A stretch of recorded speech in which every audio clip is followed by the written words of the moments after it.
Welcome to Sameera kitchen recipe. మీరందరూ బాగుండాలని మనస్ఫూర్తిగా కోరుకొని మన ఛానల్ ఎవరైనా ఫస్ట్ వాచ్ ప్లీజ్ సబ్స్క్రైబ్ చేసుకోండి.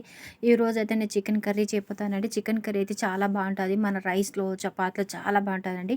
మన చికెన్కి అయితే ముందే కడకాలని 3 మాటలు కడుక్కొని పెట్టుకున్నాను. ఇక్కడైతే చికెన్కి ముందు మన తాలింపు పెట్టుకోవాలండి. ఇక్కడ కడాయి పెట్టుకున్నాను, తగినంత ఆయిల్ వేసుకోవాలండి. 2 ఆనియన్ కట్ చేసుకున్నాను. ఆనియన్తో మనం తాలింపు వేసుకుంటే చాలా బాగుంటుంది. చూడండి, ఇలా పలచంగా కట్ చేసుకోవాలి ఆనియన్. దీంట్లోనే కొద్దిగా కరివేపాకు వేసుకోవాలా. తర్వాత కొద్దిగా మనం ఫ్రెష్ వేసుకోవాలండి. వేసుకుంటే ఫ్లేవర్ మంచిగా వస్తుంది. ఇప్పుడు 2 కొద్దిగా దూరగా ఫ్రై చేసుకోవాలండి. ఫ్రై చేసుకున్నాక మనం చికెన్ వేసుకోవాలండి. చికెన్ వేసుకున్నాక కొద్దిగా మనం పసుపు యాడ్ చేసుకోవాలి, అల్లం పేస్ట్ వేసుకోవాలండి. మనం సాల్ట్ కూడా తగినంత సాల్ట్ వేసుకోవాలి. ఇవన్నీ వేసుకోవాలండి. నేను 1 చెంచా రెడ్ చిల్లీ వేసుకుంటున్నా అండి. ఇవన్నీ వేసుకున్నాక గ్యాస్ మనం సిమ్లో పెట్టుకొని మనం మూత పెట్టి మనం కుక్ చేసుకోవాలండి.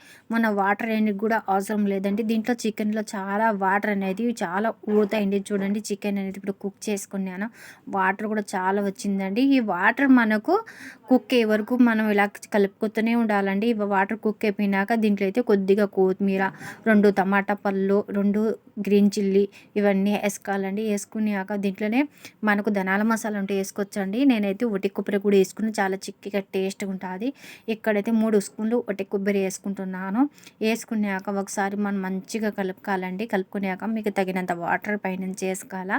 1 గ్లాస్ వాటర్ వేసుకున్నాండి. ఇది చిక్కగా బాగా మంచిగా ఉడుకుతుంది. మీరు ఇంకా 1 గ్లాస్ ఎక్కువ వేసుకోవచ్చండి. ఏం పలచంగా అది ఇక్కడైతే కర్రీ అయితే చాలా చిక్కగా ఉంటుంది.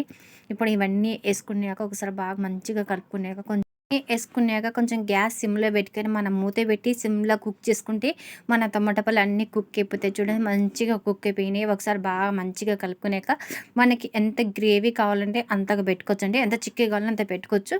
మీకు కొంచెం పలచంగా కావాలంటే ఇంకా కొద్దిగా వాటర్ వేసి పలచంగా చేసుకోవచ్చు. చిక్కగా కావాలంటే అంత చిక్కగా పెట్టుకోవచ్చండి. ఇది రైస్లో, చపాతీలో, జొన్న రొట్టెలు అయితే చాలా బాగుంటుంది.